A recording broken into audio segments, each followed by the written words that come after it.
अस्सलाम वालेकुम। इकोनोवाइज के एक और एपिसोड में आपका स्वागत। आप देख रहे होंगे कि जगह बदल गई है। उसकी वजह ये है कि ये वो ऑफिस है दहलीज का जहाँ से लोकल गवर्नमेंट्स के लिए कैंपेन चल रही है। और अगर मैं बुलाता अली को अपनी तरफ तो काम का यहाँ पे हर्ज होना था, इसलिए मैं सब कुछ लेके यहाँ आ गया। तो इससे पहले कि हम सवालों जवाब की तरफ जाएं, इंट्रो।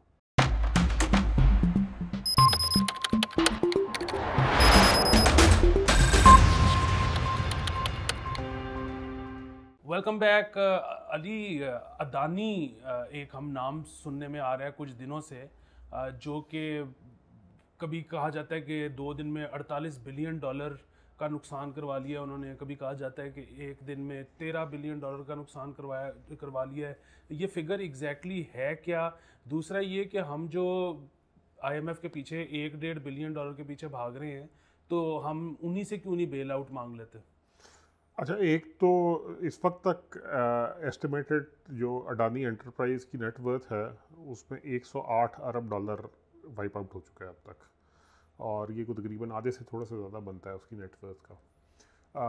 और वजह उसकी ये है बेसिकली कि अडानी साहब इंडिया के एक बिजनेसमैन हैं। ये मोदी साहब के बहुत करीब समझे जाते थे, बल्कि बहुत से लोगों का ख्याल किया कि मोदी साहब के जो मेन फाइनेंसर हैं वो कहा जाता था अडानी साहब और अंबानी साहब हैं, बाकी सब बातें ही हैं। तो अडानी साहब की जो नेटवर्थ है वो 1.5 बिलियन डॉलर थी 2014 में जब मोदी साहब वज़ीर आज़म बने थे। और फिर 2022 तक ये जो सफाई शुरू हुई है, इससे पहले तक वो को तकरीबन 200 बिलियन से ऊपर हो गई हुई थी, 200 बिलियन डॉलर से। सो तकरीबन यूँ समझ लें कि आपको 15-16 गुना का इजाफा उनकी दौलत में हुआ था 8 साल 9 साल के अरसे में। वो हुआ ये था कि अडानी ग्रुप जो है ये एक ग्लोबल आईपीओ सेल करने जा रहा था, जिसमें बहुत सी एंटिटीज़ जो हैं वो पार्टिसिपेट करना चाह रही थी। उसमें रॉयल ग्रुप अबू धाबी का आईएचजी जो है वो भी एक सब्सक्राइबर था, कुछ सॉवरेन वेल्थ फंड थे जो उसके सब्सक्राइबर थे, और ये 2.5 बिलियन डॉलर का आईपीओ करने जा रहे थे। उससे को तकरीबन एक हफ़्ता पहले एक हाइडनबर्ग ग्रुप है, ये बेसिकली एक शॉर्ट सेलर एंटिटी है जो इससे पहले जिसका काम ये था कि वो जो ये वेंचर नए वेंचर टेक्नोलॉजी वेंचर्स हैं इनके स्टॉक्स को शॉर्ट सेल किया करता था अगर उसमें उसको नज़र आता था कि कोई मतलब फंडामेंटल्स में गलती है या फ्रॉड है या दो नंबरी है। उसने एक बड़ी डिटेल्ड रिपोर्ट अपनी साइट पे इशू की अडानी ग्रुप के बारे में, जिसमें कहा गया कि जी अडानी ग्रुप जो है इसके मामला ट्रांसपेरेंट नहीं हैं, इसकी ये हाईली लेवरेज्ड है, और लेवरेज बेसिकली ये ऑफशोर शेल एंटिटीज़ के थ्रू है जहाँ से अडानी अपने पैसों के ज़रिए ही दोबारा लोन भी देते हैं, प्लस इसी के थ्रू ये स्टॉक मार्केट मैनिपुलेशन करते हुए शेयर प्राइस वगैरह भी ऊंची करते हैं।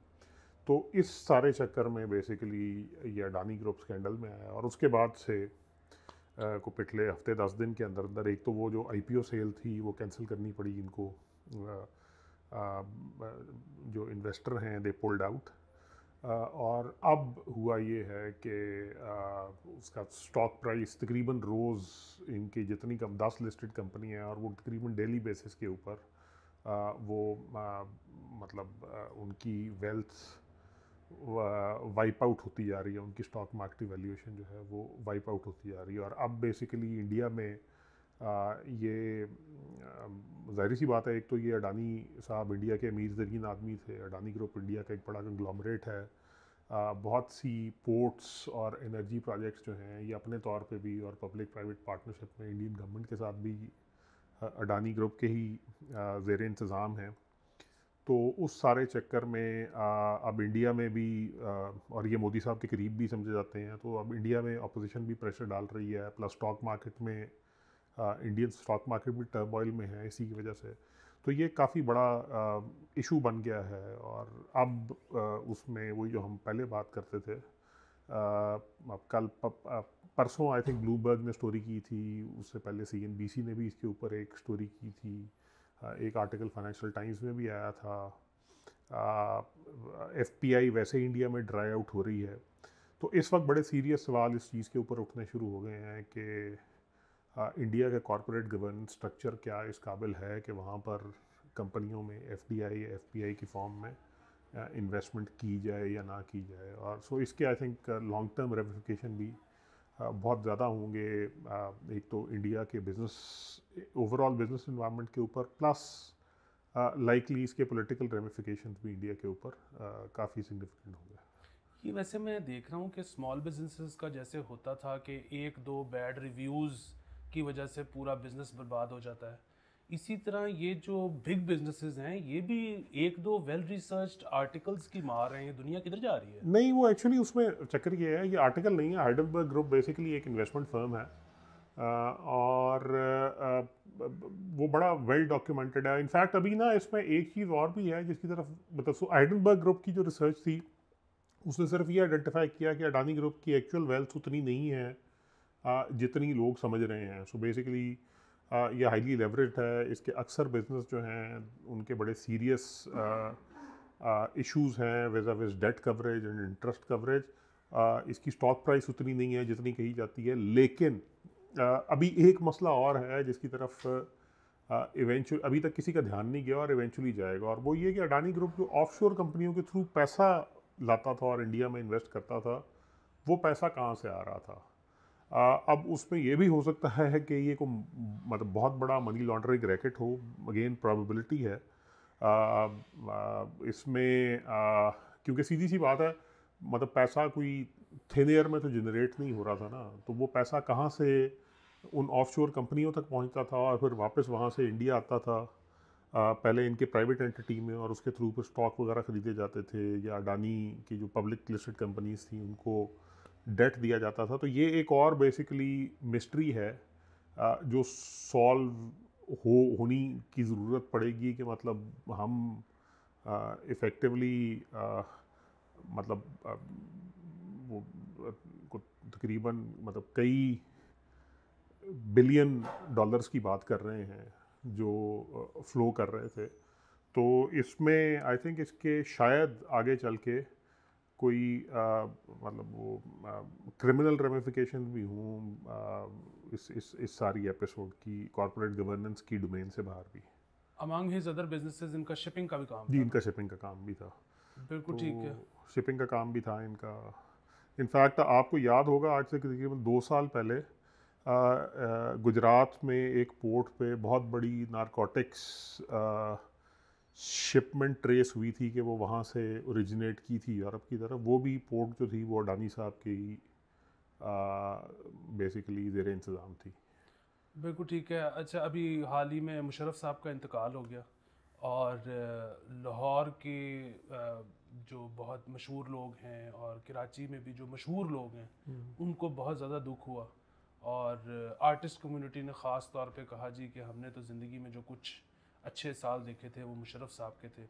तो वो जो रोमांस है कि मुशर्रफ साहब के दौर में इकॉनमी कमाल की थी और पैसे की लहरें बहरें थीं, और उसके बाद जब जमहूरियत आई तो सब मिट्टी हो गया। तो वो ये दुरुस्त है बात, और अगर ये दुरुस्त नहीं है तो इसको कैसे ये तासुर ख़त्म किया जा सकता है? अच्छा, मतलब इसमें तो कोई शक नहीं है कि मुशर्रफ साहब के दौर में एक पीरियड ऐसा आया था 2002 से कुछ 4-5 तक का, जब पाकिस्तान में बहुत ज़्यादा मतलब पैसे की रेल पेल थी। अच्छा, अब हमें ना थोड़ा सा मतलब सारी सिचुएशन में हमें मुशर्रफ साहब का, क्योंकि दौर बड़ा लंबा था, 99 से 2008 तक रहा। तो जब मुशर्रफ साहब ने टेक ओवर किया था 99 में, तो पाकिस्तान के पास उस वक्त मियाँ साहब की गवर्नमेंट गई थी, और पाकिस्तान के पास जो फॉरेक्स रिजर्व थे वो सिर्फ 1 महीने की इंपोर्ट के रह गए थे। अब ये 1 महीने की इंपोर्ट के मतलब आप वही फिर कहेंगे कि जब भी कोई शरीफ हुकूमत आती है तो ये शायद उसके साथ वैसे ही उस वक्त भी साथ डार साहब भी वज़ीर ख़जाना होते थे। वाह। अच्छा, इंटरेस्टिंगली मुशर्रफ साहब इसको एक स्टेज पे मुशर्रफ साहब के दौर में ये 7-8 महीने के इंपोर्ट तक हमारे फॉरेक्स रिजर्व पहुंच गए। बट मुशर्रफ साहब ने जब इसको छोड़ा अपनी हुकूमत को, तो ये रिज़र्व दोबारा को तकरीबन 5 हफ्ते के रह गए हुए थे, जो 1 महीने से थोड़ा सा ऊपर होता है। अच्छा, अब वो देखने वाली बात ये है कि बीच में ऊपर क्यों चले गए थे, आखिर में नीचे क्यों आ गए। पहली चीज़ तो ये आखिर में नीचे आने का ना मतलब एक जो बड़ा सीधा सा बैरोमीटर अल्टीमेट होता है वो ये कि सारी की सारी इकनॉमिक एक्टिविटी जो थी वो उसमें कोई नई चीज़ ऐसी नहीं आई थी कि मतलब आप ये कहें कि अब मतलब जिस तरह आप चाइना को देखते हैं जो एक सस्टेनेबल ग्रोथ होती है, तो मतलब आप 30-40 साल के पीरियड में किसी भी 2 पॉइंट्स को उठा के देख लेंगे तो रिजर्व एक्चुअली ऊपर ही गए होंगे। ये नहीं होगा कि पहले ऊपर गए फिर नीचे आ गए, फिर ऊपर गए फिर नीचे आ गए। सो सस्टेन्ड ग्रोथ तो नहीं थी। एक तो मतलब आप ये एक नंबर ही फॉरेक्स रिजर्व वाला नंबर ही बता दें। अच्छा, अब दूसरा सवाल ये है कि मुशर्रफ साहब के दौर में ये जो फॉरेक्स रिजर्व 8 महीने की इंपोर्ट के बराबर हो गए थे, वो कैसे हो गए थे? उसकी वजह ये 2 वजह थी। एक तो वजह ये थी कि पाकिस्तान ने 2011 के बाद वॉर ऑन टेरर यूएस की ज्वाइन की, और हमें बेसिकली जो इनफ्लोस थे एड के, वो बड़े मैसिव आते थे। इसमें मिलिट्री एड भी थी, 2001 के बाद 2001 के बाद इसमें मिलिट्री एड भी थी, और इसमें आपकी उसके अलावा जो बेसिकली डेवलपमेंट प्रोजेक्ट्स के लिए एड और इस तरह की चीज़ें हैं वो बहुत ज़्यादा होती थी। मतलब आपको याद होगा उस ज़माने में यहाँ पर NGO कैंपेन्स की एक्टिविटी बहुत ज़्यादा थी पाकिस्तान में, मीडिया रिलेटेड कैंपेन्स की एक्टिविटी बहुत ज़्यादा थी पाकिस्तान में, इवन डेयरी सेक्टर और इस तरह के जो दूसरे सेक्टर थे उनके लिए बहुत ज़्यादा डोनर एड आती थी। सो वो इन्फ्लोज आ रहे थे। एक तो वजह ये थी। दूसरी वजह ये थी कि जो स्टॉक मार्केट बबल था .com वाला 2001, उसके बाद फेडरल रिजर्व ने ग्रेजुअली, क्योंकि वो डॉलर का सप्लायर अल्टीमेटली फेडरल रिजर्व है, उसने इफ़ेक्टिवली तकरीबन zero interest rate financing facilities शुरू कर दी थी, और लिक्विडिटी को बहुत ज़्यादा तेज़ी से पंप कर रही थी यूएस इकॉनमी के लिए। फिर वो यूएस इकॉनमी से वो ऑटोमेटिकली ग्लोबल इकॉनमी में स्पिल ओवर करती है, और बहुत से जो इमर्जिंग मार्केट्स थी वहाँ पर ये बहुत तेज़ी के साथ ये पैसा मूव कर रहा था। अच्छा, इस पैसे को इस्तेमाल करते हुए फॉर इंस्टेंस चाइना ने, इंडिया ने, वियतनाम ने इसको प्रोडक्टिवली इस्तेमाल किया और अपनी इंडस्ट्रियल बेस डेवलप की। मतलब आप ये देखें कि चाइना की इंडस्ट्रियल बेस, इवन इंडिया की इंडस्ट्रियल बेस जो थी, मतलब स्टील इंडस्ट्री में मित्तल, टाटा, इन्होंने बहुत ज़्यादा इनरोड्स बनाई। इंडिया ने इवन ऑटोमोबाइल इंडस्ट्री की कैपेसिटी डेवलप करना शुरू कर दी। चाइना तो खैर मतलब it's another planet. Even Vietnam ने, टेक्सटाइल में बांग्लादेश ने इवन। सो जो कैपिटल अवेलेबल था लोगों ने वो लिया। गवर्नमेंट ने पॉलिसीज़ ऐसी बनाई कि वो इंसेंटिवाइज किया कि जनाब आप इंडस्ट्रीज़ में उसको इन्वेस्ट करें, और उस इन्वेस्टमेंट के थ्रू बेसिकली एक्सपोर्ट्स इनकी बढ़नी शुरू हो गई, इनकी प्रोडक्टिविटी बढ़नी शुरू हो गई, और ये सब कुछ हुआ। पाकिस्तान में अनफॉर्चुनेटली मुशर्रफ साहब जो हैं उन्होंने इस पैसे को इस्तेमाल किया इजी वे आउट, और वो ये था बेसिकली कि अर्बन क्लासेस के लिए इंपोर्ट सस्ती की जाए। उसके बाद रैपिड लोन्स दिए जाएं लोगों को कंजम्पशन वाले। तो आपको याद है उस ज़माने में वो कार लीजेस बहुत ज़्यादा बढ़ गई थी, जिसको बाद में फिर काफ़ी मतलब सिटी बैंक वगैरह जैसे लोग जो थे वो डिफ़ॉल्टर्स की गाड़ियाँ भी उठाते थे जब मामला बिगड़ने शुरू हो गए। दूसरी चीज़ ये हुई कि रियल इस्टेट में पैसा बहुत ज़्यादा फेंका गया। मतलब एक्चुअली आई थिंक अगर मुशर्रफ साहब की इकनॉमिक लेगेसी में आप यूँ कह लें कि कोई मतलब वो जिसको कहते हैं ना सबसे बड़ा वो जिसको कहते हैं कि अगर कोई जुर्म कह लें या कोई जुल्म कह लें, तो वो ये था कि रियल इस्टेट सेक्टर जो है इसको अनचेक्ड पाकिस्तान में फैलने दिया गया। उसमें आई थिंक प्रॉब्ली उनकी पार्टली कंपल्शन ये भी थी कि क्योंकि वो चीफ ऑफ आर्मी स्टाफ भी थे, तो और फ़ौज का अपना रियल इस्टेट भी उस ज़माने में काफ़ी फल फूल रहा था, तो आई थिंक वो भी एक फैक्टर शायद था इस सारे चक्कर में। लेकिन हुआ ये कि वो टाइम जब दुनिया ने बेसिकली अबंडेंट कैपिटल जो अवेलेबल था उसको लेके अपनी प्रोडक्टिव कैपेसिटी इंक्रीज़ करने की कोशिश की, अपनी एक्सपोर्ट बेस इंक्रीज़ करने की कोशिश की, इंडस्ट्रियलाइजेशन की। हम पाकिस्तानी जो हैं हमने स्टॉक मार्केट और बेसिकली इंपोर्टेड गाड़ियाँ और रियल इस्टेट इनको डेवलप करना शुरू किया, और उसकी वजह फिर उसका नतीजा ये निकला था कि जब 2007 में ग्लोबली फाइनेंशियल हालात टाइट होने शुरू हुए, तो मुशर्रफ साहब के दौर के अंदर ही हमारे वो चीखें निकल गई, और मतलब बिजली नहीं थी, कुछ भी बिजली नहीं था। ख़त्म होनी शुरू हो गई। उसके बाद जब तेल 150 148-50 डॉलर पर बैरल पे गया, तो सर्कुलर डेट पहली दफ़ा उसी टाइम पे आया। उसके बाद वही दोबारा जिस तरह हमने कहा कि फॉरेक्स रिजर्व इतनी तेज़ी से डिप्लीट किए कि कहाँ वो 8 महीने की इंपोर्ट के बराबर थे और कहाँ वो वापस 1 महीने की इंपोर्ट के बराबर रह गए।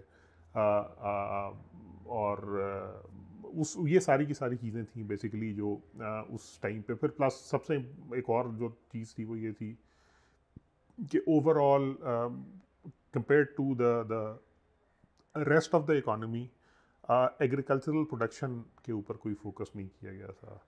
तो आई थिंक मुशर्रफ साहब का दौर अगर प्योरली इकनॉमिक हिसाब से देखें, मतलब वो उसकी पॉलिटिकल रेमिफिकेशन वगैरह भी हैं, वो अपनी जगह पे हैं, प्योरली इकनॉमिक लिहाज से I think it was actually the last decade of Pakistani economy. भी मतलब वो 90s को कहते हैं, but 90s actually did see a lot of reforms.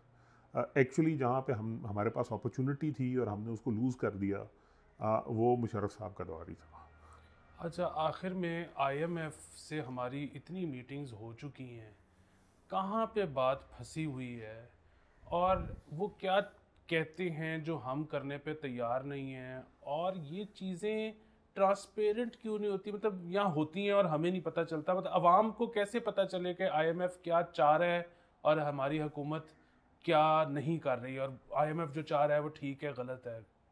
अच्छा, एक तो ये कि इस वक्त बेसिकली नेगोशिएशन चल रही है, तो नेगोशिएशन के अंदर नॉर्मली सारी की सारी बातें बाहर नहीं आती हैं। मतलब दोनों साइडें कभी कभी रिस्पेक्टिवली उसको लीक कर देती हैं। प्लस अगर किसी रिव्यू के बाद मामला मिनिस्ट्री की तरफ जाएगा, वहाँ लोग उस पर काम कर रहे होंगे, तो को उसकी बेस पे हिसाब किताब लगाएगा कि अच्छा IMF ने for instance circular debt retirement plan मांगा है, वो ये एक उसकी कंडीशन होगी जिस वजह से वो मांगा है, फिर वो टारगेट शारगेट पूछे जा सकते हैं। बट अनफॉर्चुनेटली वो आप जो बात कर रहे हैं ट्रांसपेरेंसी वाली, हमें IMF के रिव्यू और डील का पता सिर्फ उतना ही चलता है जितना IMF खुद अपने प्रेस रिलीज़ में इशू करता है। मतलब अनफॉर्चुनेटली हुकूमत पाकिस्तान जो है ना, वो पार्लियामेंट के फोरम पे ना वो पब्लिकली उसने कभी ये बताने की जहमत गवारा नहीं की कि जनाब हमने IMF के साथ ये डील की है और इसकी ये टर्म्स हैं और ये सब कुछ है। वो प्राइमरली फिर हमें बाद में पता चलता है, कभी बिजली महंगी कर रहे हैं, कभी गैस महंगी कर रहे हैं, नया टैक्स लगा रहे हैं, कुछ और कर रहे हैं। एक तो ये चीज़। दूसरी चीज़ ये कि इस वक्त IMF के साथ जो इश्यूज़ हैं, फ्रैंकली मेरे ख्याल में सबसे पहला इशू जो है ना, जिसके ऊपर मतलब मीडिया पे बात नहीं होती और हमें पता है कि किस वजह से बात नहीं होती, वो तो है ट्रस्ट डेफिसिट का। मतलब इस वक्त वो लोग जो पाकिस्तान की इकॉनमी को चला रहे हैं, उनका ट्रैक रिकॉर्ड ऐसा है कि, और फिर पिछले 1.5 साल का पाकिस्तान का IMF के साथ ट्रैक रिकॉर्ड ऐसा है कि हर दफ़ा आपने ट्रेंच ली और उसके बाद आप अपनी कमिटमेंट से मुकर गए।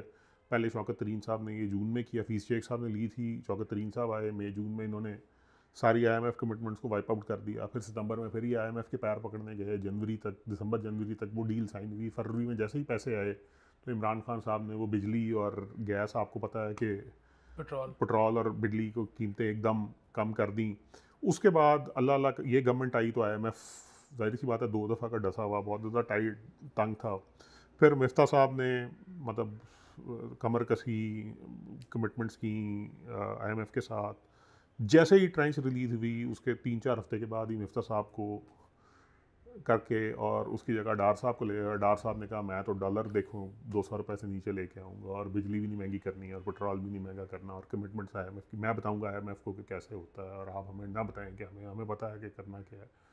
तो IMF एक तो ट्रस्ट डेफिसिट है बड़ा सीरियस इस वक्त। इसमें डार साहब की डार साहब द पर्सन भी उस ट्रस्ट डेफिसिट का शिकार हैं। शहबाज शरीफ साहब भी किसी हद तक हैं। और more importantly Pakistan as a state, उसके ऊपर बड़ा सीरियस डेफिसिट है कि जनाब आप 3 दफ़ा हमसे जैसे ही ट्रांस रिलीज़ कराते हैं उसके बाद आप फ़ौरन अपनी कमिटमेंट से फिर जाते हैं, तो ये कोई तरीका अच्छा नहीं है। दूसरा IMF के जो बेसिकली ब्रॉडर एम है वो बड़े सीधे सीधे हैं। वो चाहता है कि आप सर्कुलर डेट को कंट्रोल करें क्योंकि वो सस्टेनेबल नहीं है, आप करंट अकाउंट को किसी तरह बैलेंस करें, आप फिजिकल अकाउंट को बैलेंस करें। वो सब चीज़ें तो अपनी जगह पे हैं। प्लस एक चीज़ जो और स्पेशली जो हफीज़ शेख साहब ने IMF के साथ प्रोग्राम किया था आने के बाद, उसमें नज़र आई थी, वो ये थी कि पहली दफ़ा IMF पाकिस्तान में 2 चीज़ों के ऊपर बड़ा एडमेंट है। एक तो वो पाकिस्तान में ओवरऑल ट्रांसपेरेंसी चाहता है। तो आपको याद होगा कि उस वक्त भी कहा गया था कि जी आप अपने जो पब्लिक सेक्टर अकाउंटेबिलिटी मैकेनिज्म हैं इस पे फोकस करें, ट्रांसपेरेंसी पे फोकस करें। इस दफ़ा तो वो खुल के उन्होंने कह दिया है कि जी जो पब्लिक सर्वेंट जितने भी हैं वो अपने एसेट डिक्लेयर करें, और हर साल डिक्लेयर किया करें ताकि ये पता चले कि पब्लिक ऑफिशियल जो हैं, जो सरकारी मुलाजमीन हैं, इनके एसेट्स किस तरह बढ़ रहे हैं, उससे ट्रांसपेरेंसी में मदद मिलेगी।